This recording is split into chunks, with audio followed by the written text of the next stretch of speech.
علم دین بہت بڑی نعمت ہے، بہت بڑی نعمت ہے علم دین۔ کوئی مذہب ایسا نہیں جس میں کہا گیا ہو that knowledge is most important for everyone as man or woman، لیکن صرف مذہب اسلام ہے جو یہ کہتا ہے طلب العلم فریضۃ علی کل مسلم و مسلمہ، علم دین سیکھنا ہر مسلمان مرد عورت کے اوپر فرض ہے۔ تمہارا دین تم سے کہہ رہا ہے کہ تم سیکھو، اور ضروری نہیں کہ آپ عالم دین بنو، مفتی بنو۔ اگر کوئی بستی شہر کے اندر ایک آدمی بھی عالم دین بن جائے سب لوگ بری الذمہ ہو گئے، لیکن اتنا علم، والدین کے حقوق کیا ہیں، نماز کیسے پڑھیں، اللہ کی ذات و صفات کا علم، حضور کی نبوت و رسالت کا علم، صحابہ اہل بیت کے بارے میں جاننا، قرآن سے احکام کو اخذ کر لینا، تجارت کے احکام کا جاننا ہر مسلمان کے اوپر فرض ہے۔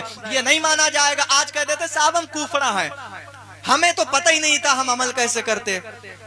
علماء لکھتے ہیں کہ ایک انسان جسے پتا تھا اس نے عمل نہیں کیا، اسے ایک برابر مارا جائے گا۔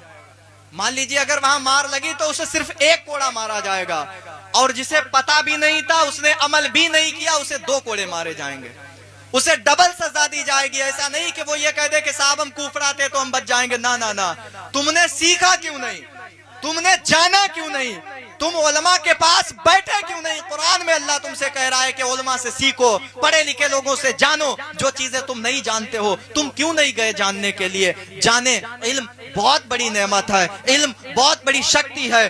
امام مالک علیہ رحمہ کا فتویٰ ہے کہ علم انسان کو عزتیں عطا فرما دیتا ہے، علم انسان کو عزت کے تخت پر لا کر کے بٹھا دیتا ہے، علم انسان کو عزت کے منصب عطا فرما دیتا ہے۔ علم کے بارے میں ڈاکٹر بھیم راؤ امبیڈکر بڑی اچھی بات آپ نے کہی ہے، سبھی لوگ جانتے ہوں گے ان کے بارے میں، جانتے ہیں نا، سمویدھان کا پتا کہا جاتا ہے جن کو۔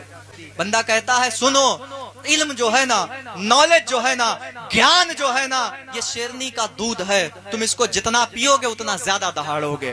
اور حقیقت ہے جس کے پاس علم کی پاور ہے وہ انسان بولتا ہے اور اس کی سنی جاتی ہے، جس کے پاس علم کی پاور ہے۔ ایک بڑی اچھی بات کہتے ہیں کہ لوگوں، تمہارے پاس اگر کھانا کھانے کے لیے تھالی ہے اور بچوں کو پڑھانے کے لیے تھالی بیچنی پڑے، بیچو، ہتھیلی پر رکھ کر کے کھاؤ، لیکن اپنے بچوں کو علم ضرور سکھاؤ۔ اللہ اکبر، کتنی بڑی بات۔ اور ہماری قوم بہت پیچھے ہے اس میں۔